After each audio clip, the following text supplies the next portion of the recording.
عصيت ربي عذاب يوم عظيم قل الله أعبد مخلصا له ديني فاعبدوا ما شئتم من دونه قل إن الخاسرين الذين خسروا أنفسهم وأهليهم يوم القيامة ألا ذلك هو الخسران المبين لهم من فوقهم ظلل من النار ومن تحتهم ظلل ذلك يخوف الله به عباده يا عباد فاتقون والذين اجتنبوا الطاغوت أن يعبدوها وأنابوا إلى الله لهم البشرى فبشر عباد الذين يستمعون القول فيتبعون أحسنه أولئك الذين هداهم الله وأولئك هم أولو الألباب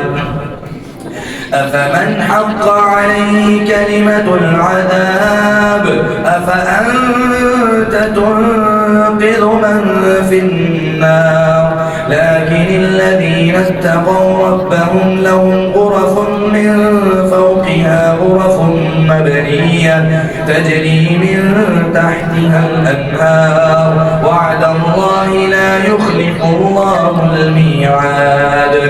ألم تر أن الله أنزل من السماء ماء فسلكه ينابيع في الأرض ثم يخرج به زرعا مختلفا ألوانه ثم يهيج فتراه مصفرا ثم يجعله حطاما إن في ذلك لذكرى لأولي الألباب أفمن شرح الله صدره للإسلام فهو على نور من ربه فويل للقاسية قلوبهم من ذكر الله أولئك في ضلال مبين الله نزل أحسن الحديث كتابا متشابها مثاني تقشعر منه جلود الذين يخشون ربهم بالغيب تقشعر منه جلود الذين يخشون ربهم ثم تلين جلودهم وقلوبهم إلى ذكر الله ذلك هدى الله يهدي به من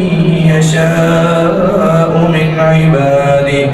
ومن يضلل الله فما له من هاد أفمن يتقي بوجهه سوء العذاب يوم القيامة وقيل للظالمين ذوقوا ما كنتم تكسبون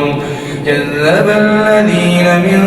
قبلهم فأتاهم العذاب من حيث لا يشعرون فأذاقهم الله الخزي في الحياة الدنيا ولعذاب الآخرة أكبر لو كانوا يعلمون ولقد ضربنا للناس في هذا القرآن من كل مثل لعلهم يتذكرون قرآنا عربيا غير ذي عوج لعلهم يتقون ضرب الله مثلا رجلا فيه شركاء متشاكسون ورجلا سلما لرجل هل يستويان مثلا الحمد لله بل أكثرهم لا يعلمون إنك ميت وإنهم ميتون ثم إنكم يوم القيامة عند ربكم تختصمون